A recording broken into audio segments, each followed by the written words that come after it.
Olá, professores, tudo bem? Eu sou a Andréa, a presidente da APOS, Associação dos Professores de Osasco. Estamos aqui para entrevistar mais um candidato a prefeito de Osasco. Estamos hoje com o Emídio de Souza. Tudo bem, Emídio? Tudo bem, Andréa. Uma saudação, obrigado pelo convite. E meus cumprimentos também a todos os professores e professoras, que é muito mais professora que professor, e toda a comunidade escolar de Osasco. Então, Emídio, nós recebemos alguns questionamentos dos professores no nosso e-mail, tá? Então, vou fazer algumas perguntas para você, ok? Primeira pergunta. Hoje, o salário do professor em Osasco é muito baixo. Ouvimos e constatamos no nosso Olerite que temos o pior salário da região. Fato já abordado inúmeras vezes e que até agora o título vergonhoso ainda é nosso.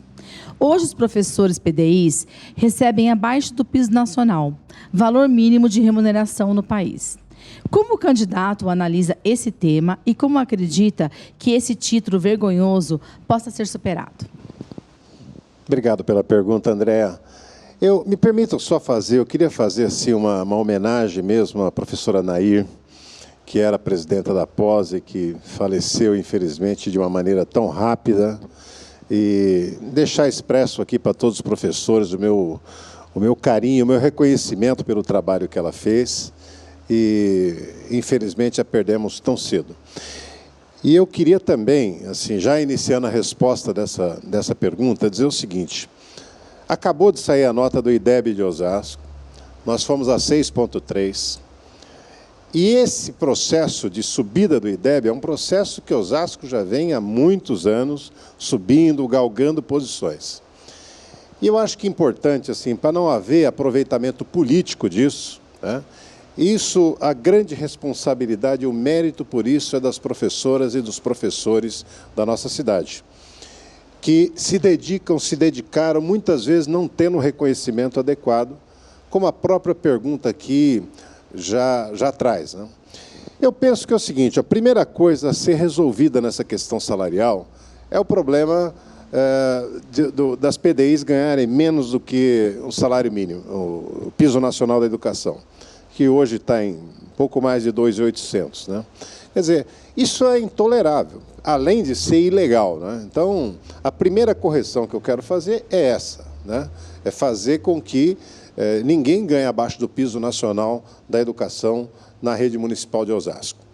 A segunda coisa é um plano de recuperação salarial, né? Quer dizer, você não tem, os professores, a educação, ela não pode ser tratada, ou melhor, os professores, eles têm, vamos dizer, têm um recurso próprio.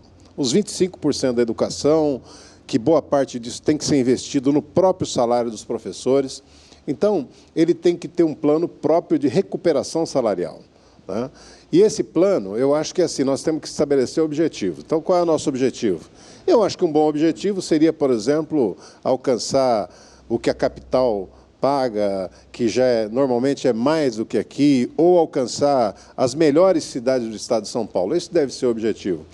Não é um objetivo que pode ser atingido da noite para o dia, mas você pode perseguir. Você fala, ó, vai ter isso a cada ano, até você atingir esse patamar. O que eu me comprometo, desde o princípio, é dialogar muito com a categoria. Dialogar demais, sabe, na busca desse objetivo. E eu quero estabelecer metas com vocês. Metas, assim, olha, a defasagem em relação ao melhor salário pago no estado de São Paulo é X. E nós vamos perseguir esse X.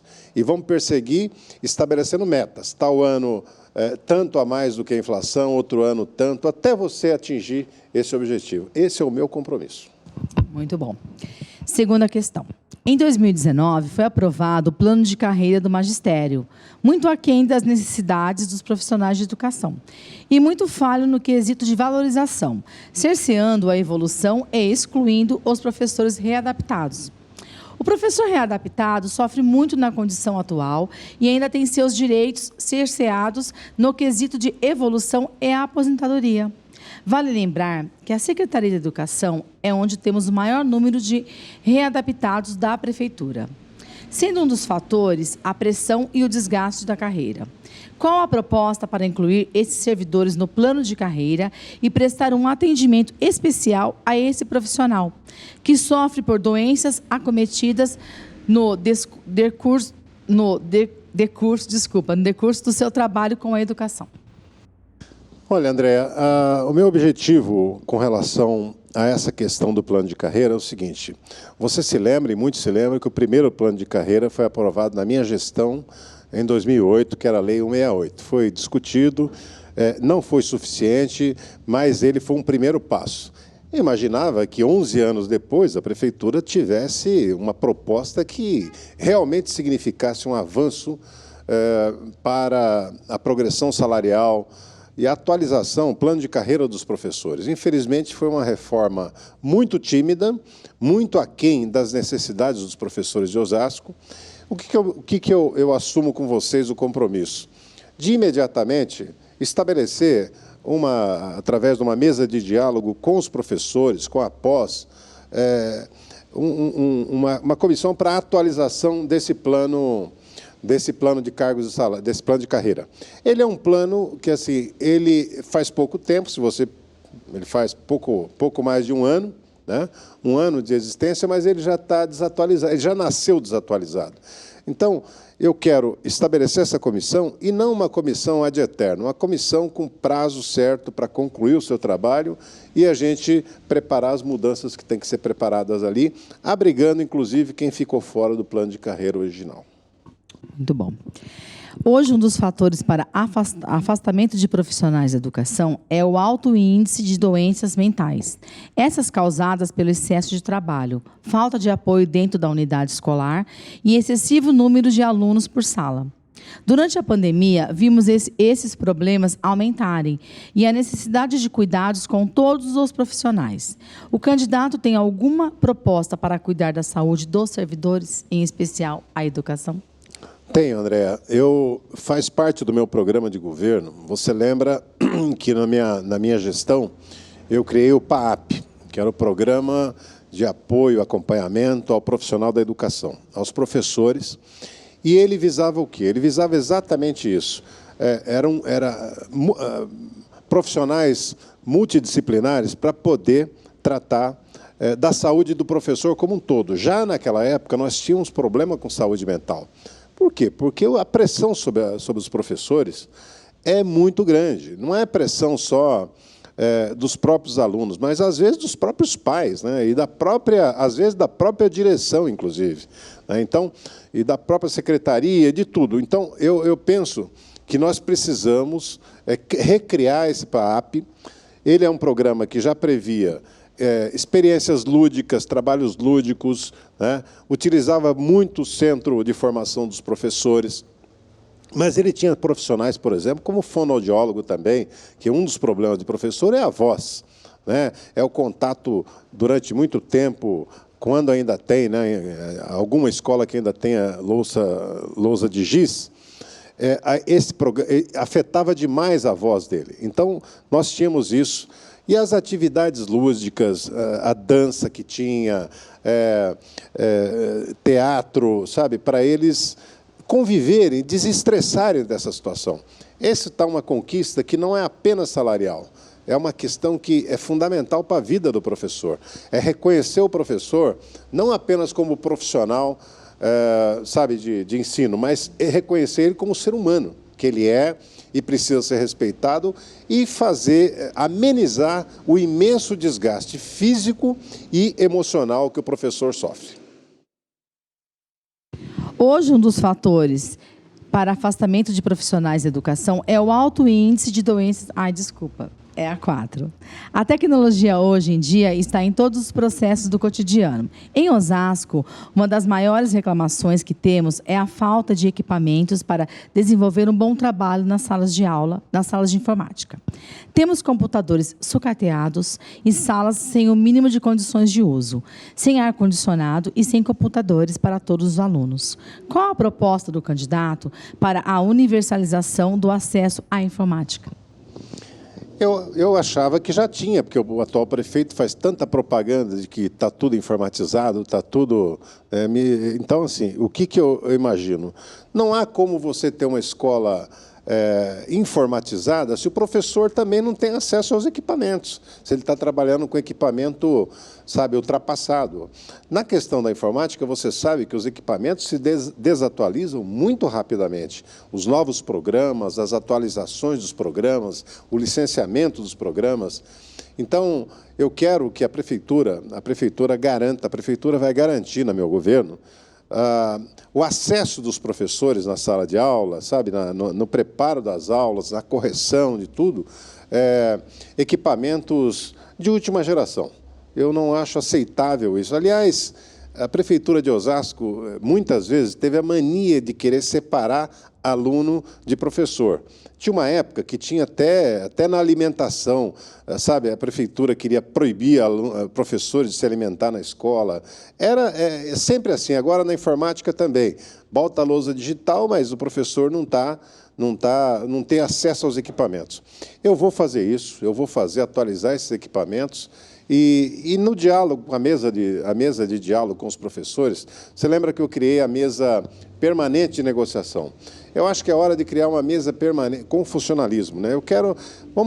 Vamos reativar essa mesa permanente, mas eu quero reativar, ou talvez criar uma mesa específica com o professorado, que é uma categoria que tem que ter uma atenção especial, né? E por conta da natureza do trabalho que faz e da aposta que nós temos que fazer em educação. A educação do século XXI é voltada à tecnologia e aos múltiplos aprendizados. Hoje verificamos uma educação que se resume em giz, lousa e livro. Quais as propostas ou planos para que a educação de Osasco se renove e que a tecnologia seja presente no cotidiano escolar? Olha, a tecnologia, nós acabamos de falar um pouco sobre o significado, quanto que ela pode melhorar o desempenho, sabe? Melhorar o ambiente escolar, melhorar as condições de ministrar as aulas. Mas eu acho, André, que assim, olha, agora, se tem uma área que precisa ser atualizada, pessoas precisam de atualização permanente, é o professorado, né? E o centro de formação do professorado, o centro de formação permanente, ele foi feito exatamente para isso. Infelizmente, ele não está cumprindo com esse papel e, raras vezes, os professores têm acesso vamos dizer, a cursos novos, ou palestras novas, ou atualização, mesmo porque, na evolução funcional, isso nem sempre é considerado. Então, a atualização, o professor que se esforça para se atualizar, seja fazendo um curso, ou seja um curso mais longo ou menos longo, ele precisa ter reconhecido esse direito no plano de carreira, de que isso significará reconhecimento por parte da prefeitura, tá? Então, eu quero dizer a vocês o seguinte, olha, nós trabalhamos na época com o Instituto Paulo Freire, nós criamos aqui o Plano Municipal de Educação, o Sistema Municipal de Educação, né? E acho que isso foi criado, acho que em 2008 ou 2009, precisa ser atualizado, né? Não é porque eu criei que eu quero ser daquela forma. Ele tem que ser atualizado. E nós temos que botar o centro de formação para trabalhar assim o tempo todo. E propiciar, inclusive, que os professores possam se atualizar em outros locais, né? Por exemplo, às vezes você tem uma palestra numa USP, numa PUC ou numa outra instituição, que pode melhorar a capacitação dos professores, pode atualizá-los. Então, não precisa ser feito só no centro de formação. E a prefeitura tem que bancar, tem que abonar o dia para ele poder fazer e tem que reconhecer depois o esforço que ele fez para se atualizar. Então, eu acho que a educação tem que ter atualização permanente, vou fazer isso, acho que isso é muito importante. E também não quero, sabe, nos últimos anos no Brasil, começou a surgir uma história de que, olha, pais denunciando o professor, vereador entrando em sala de aula para observar se o professor está falando A ou B.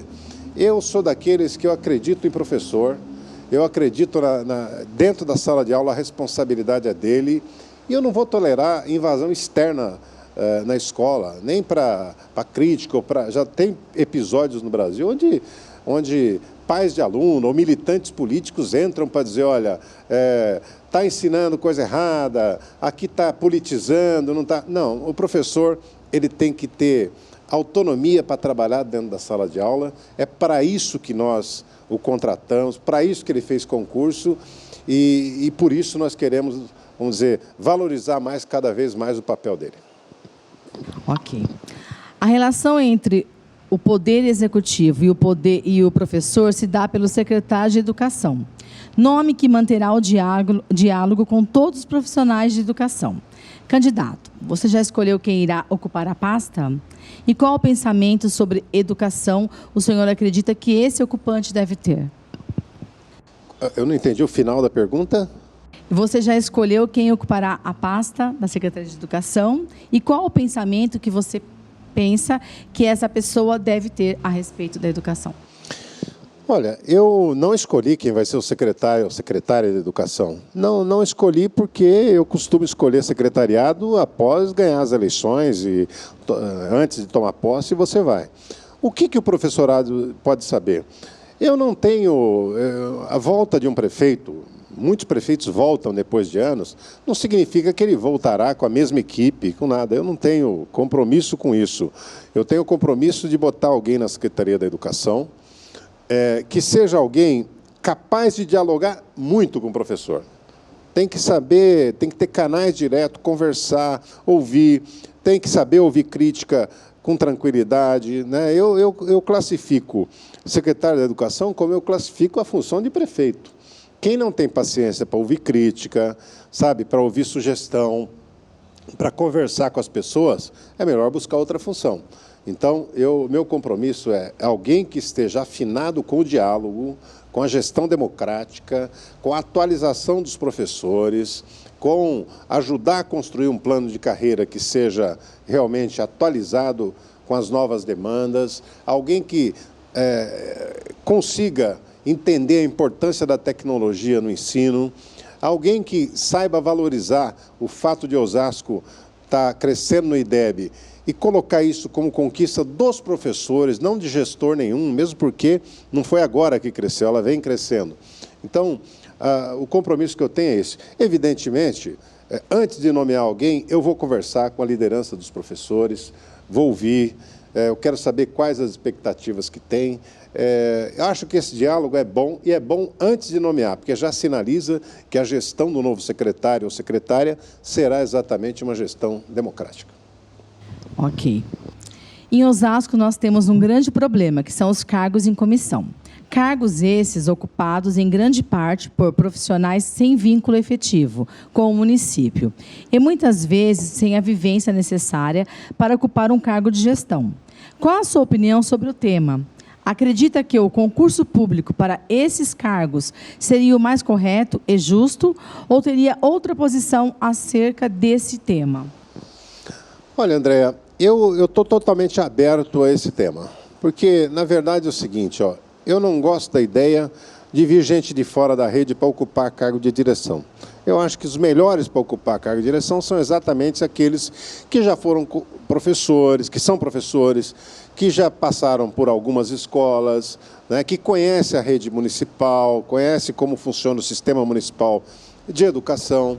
Então, eu realmente acredito que o melhor é que os gestores das unidades sejam escolhidos dentro daqueles que já são da rede. Na verdade, acho que na imensa maioria dos casos você tem que decidir agora se essa escolha será por concurso ou se será, vamos dizer, por escolha do secretário da Educação.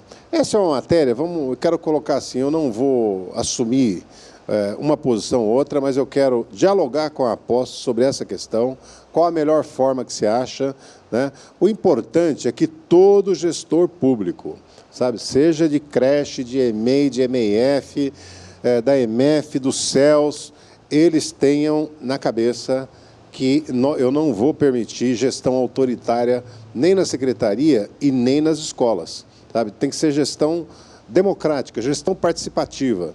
Então, a única vantagem que você tem, uma das vantagens que você tem de ser escolhido, é que também você não fica preso àquela pessoa concursada. Às vezes não é um gestor que, apesar de concursado, não conduz corretamente a escola, e é preciso, às vezes, substituir por pressão dos próprios professores. Se for alguém concursado, você não tem essa condição. Então, nós precisamos examinar isso, e eu queria colocar isso na pauta de discussão permanente com a POS. Ok. O planejamento de cada escola engloba o seu entorno, a sua realidade e a condição social que atende. Por esse fato, os projetos são direcionados à demanda de cada região. E uma das maiores reclamações é a falta de incentivo para passeios culturais como museus, parques e exposições e feiras temáticas. Hoje, um aluno do 5º ano nunca saiu do município e só conheceu a Ecolândia, local inapropriado e que muitos não querem mais frequentar. Como seria o plano para que o aluno tivesse acesso a esses locais culturais e que o planejamento da escola fosse cumprido utilizando esses locais de aprendizado? Olha, eu acho assim, na minha época, você sabe, todos sabem que eu criei o projeto Escolinha do Futuro, que era, e também o Recreio nas Férias, que era exatamente para propiciar aluno frequentar outros tipos de atividades extracurriculares após o término das aulas, né? E no Recreio das Férias você tinha também, ele não era bem integrado, vamos dizer, ao sistema de ensino, não era um trabalho de campo, vamos dizer assim, era muito passeio, né? Então tinha praia, tinha fazenda, tinha outras coisas. O que eu acho que nós temos que fazer agora, e eu estou me comprometendo com isso, é você criar as atividades de campo, né? Quer dizer, é o que você falou, quando o aluno vai no museu, ou quando ele vai conhecer a Pinacoteca, ou quando ele vai, sabe, conhecer mesmo um sítio, ele tem que ir com o sentido do aprendizado que ele está buscando. Isso tem que estar integrado, sabe, o trabalho de campo tem que estar integrado com o que se ministra na escola e tem que ser parte do planejamento. Eu acredito muito nisso. Na minha época, a gente não só já tinha saídas, por exemplo, né, eu me lembro de 2 situações que não tem mais em Osasco, que era o teatro, né, que os alunos saíam com os professores da sala de aula e iam a peças aqui no Teatro Municipal de Osasco, que era uma experiência boa, rica. Também não é um passeio fora da cidade, mas era um passeio importante, uma atividade cultural importante. E me lembro também da Feira do Livro. A Feira do Livro é uma experiência vitoriosa que foi abandonada, né, que foi aqui onde era a Biblioteca Municipal. A gente dava um vale para os alunos, eu não me lembro, acho que era de R$10 na época, para os alunos poder exercitar a ideia de ir lá e comprar livro escolhido por ele. Claro que os livros adequados à idade e tal. Então, o que eu quero dizer é o seguinte, não só vou voltar a essas experiências, Feira do Livro, teatro municipal, às vezes com artistas da própria cidade, peças conhecidas, eu me lembro de João e Maria ser interpretado ali, mas também com passeios fora daqui. Por que o aluno de Osasco não pode ir um dia no Museu do Ipiranga, sabe? Não pode ir no MASP, não pode ir, às vezes, visitar, como algumas escolas particulares levam, para a Caverna do Diabo, um dia, mas vai. Então, a prefeitura tem condições para fazer isso. Você sabe que, assim, Osasco hoje não pode mais ser chamado de uma cidade pobre. Osasco hoje é uma cidade rica, a 2ª mais rica do estado de São Paulo, a 6ª mais rica do país. Agora, não adianta ser uma cidade rica se isso não se traduz em políticas públicas de cada vez melhor qualidade. E a educação é a ponta disso. Nós precisamos ter uma educação que avance na qualidade. Então, o professor cada vez mais atualizado, o aluno cada vez mais participativo. E passeios como esse se integram a essa situação. E assim, você sabe que se for preciso gastar além dos 25% da educação, nós temos que gastar, sabe, para garantir um pouco mais. Vamos lembrar que os 25% é no mínimo 25%. Não quer dizer que seja exatamente 25% que você pode gastar. Hoje, o professor que não tiver falta em 2 meses de trabalho, ele recebe uma gratificação. Essa varia de R$ 400 a R$ 600 reais. Essa gratificação, ao nosso entender, poderia ser incorporada ao salário e, assim, aumentarmos o baixo salário dos professores. Qual a sua opinião acerca de gratificações e bônus ao funcionalismo? Depende da gratificação e do abono, entendeu? Eu, quando assumi a prefeitura, você tinha um valor de salário e tinha um abono naquela época de R$ 120 reais. Uma das primeiras providências minhas foi incorporar esse abono ao salário e também transformar a antiga cesta básica em cartão alimentação, que é o que existe até hoje, né? No caso vamos dizer, dos abonos, das incorporações que você tem hoje, veja bem, nós temos um objetivo, né, que nós falamos aqui no início. O objetivo de elevar o padrão. O objetivo que nós temos que buscar é o seguinte: Osasco ser a cidade que mais paga no país. Se ela é a segunda cidade mais rica, ela tem que ser, vamos dizer, no mínimo a segunda cidade com melhor salário, né? Ela tem condição para isso. Então, o que eu penso é que nós devemos, pode ser que a incorporação desses R$ 400 reais ou R$ 600 reais, ele vá nesse caminho, no caminho de melhorar o padrão salarial, que é o nosso objetivo, né? O importante é que essa medida ela esteja encaixada na ideia geral de perseguir um salário muito melhor para o nosso professor. Bom, para finalizar a nossa entrevista, comente um pouco sobre o seu plano de governo, suas propostas para a valorização do professor e objetivos para a educação de Osasco. Deixa eu lhe dizer uma coisa. Primeiro, eu super agradeço vocês aqui por esse debate, que eu gosto de debater, eu acho que é uma coisa importante, salutar. Eu tenho um plano de governo para Osasco, evidentemente, que abarca todas as áreas, né, com atenção especial em saúde, educação, habitação, que foram áreas que eu procurei avançar muito mais, né? Eu construí as três UPAs que tem em Osasco, os 2 CELs que tem em Osasco, 18 novas escolas foram feitas naquela época, uma expansão muito grande em vagas de creche, né?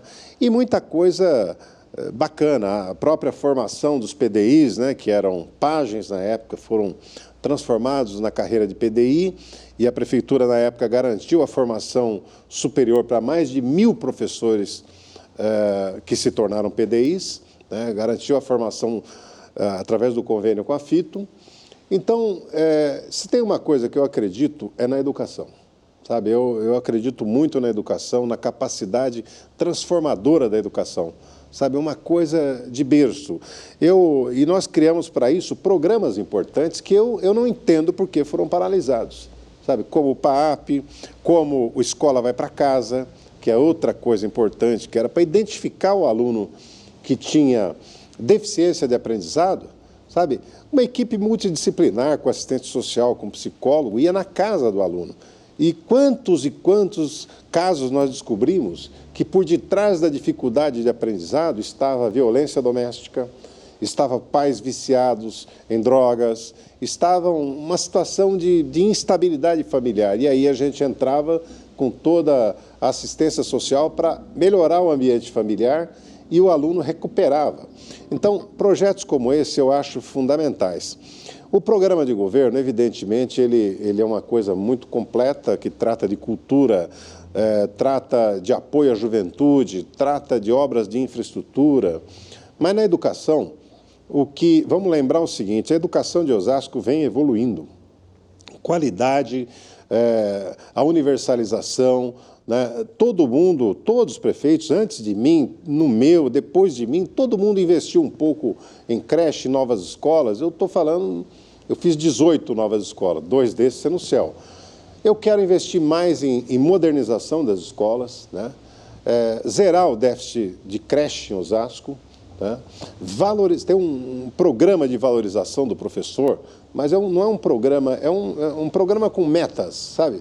Quando é que nós vamos atualizar? Como é que nós vamos perseguir o objetivo de ser o segundo, vamos dizer, o segunda cidade que melhor paga no Estado, já que nós somos a segunda riqueza do Estado de São Paulo. Então, não há justificativa para uma cidade tão rica, hoje, pagar o salário que paga para professor. Isso é uma questão, eu não vou dizer que é de má vontade, é de opção. É de opção. Tem gente que fala assim, não, eu vou agora fazer uma obra no centro, vou cobrir não sei o que lá, vou fazer... Bom, agora, governar, você tem que escolher prioridades. Quando não dá para fazer tudo, não tem dinheiro para tudo, você tem que fazer o que é mais importante. Como numa família. Se você tem alguém doente e você precisa gastar com ele, você não vai gastar naquele momento com a reforma da sua casa ou com a compra de um carro novo, de um equipamento novo. A prefeitura também. Se nós queremos elevar a educação de Osasco ao nível que ela merece, é preciso investimento nela, priorização dela. Se não existe educação se não tiver professor. Sabe, você pode ter uma escola bonita, pode ter uma escola... Eu coloquei acessibilidade em todas as escolas. Agora, você não consegue fazer educação boa sem professor. O contrário, você pode falar assim, ó, hipoteticamente, o contrário até é verdadeiro. Se um professor tiver que ministrar aula dentro de uma igreja ou num salão, ele vai ministrar. Agora, eu acho que as escolas têm que ser lugares acolhedores, né? Os professores têm que estar motivados. Para estar motivado, a prefeitura tem que fazer a parte dela. E eu encerro dizendo isso. Para mim, a educação de Osasco atingiu o IDEB agora de 6,3 e eu cumprimento cada uma das professoras e professores da cidade por isso. E isso eu resumiria assim, olha, os professores estão fazendo a parte deles. Falta a prefeitura fazer a parte dela. Muito bem. Agradeço a candidata Emídio. A Pós agradece a participação na nossa entrevista, tá bom? E boa sorte. Muito obrigado. Vamos trabalhar para dar essa nova chance para Osasco se levantar. Eu já levantei Osasco uma vez, vou levantar novamente e o funcionalismo de Osasco sabe o tratamento que eu dei. E vai ser dali para melhor. Não, nem um passo atrás, sempre avançando mais. Ok. Bom, professores, terminamos mais uma entrevista com mais um candidato à prefeitura do nosso município. Nós divulgaremos o vídeo na íntegra e juntos somos mais fortes. Após cada dia trabalhando mais em prol do professor.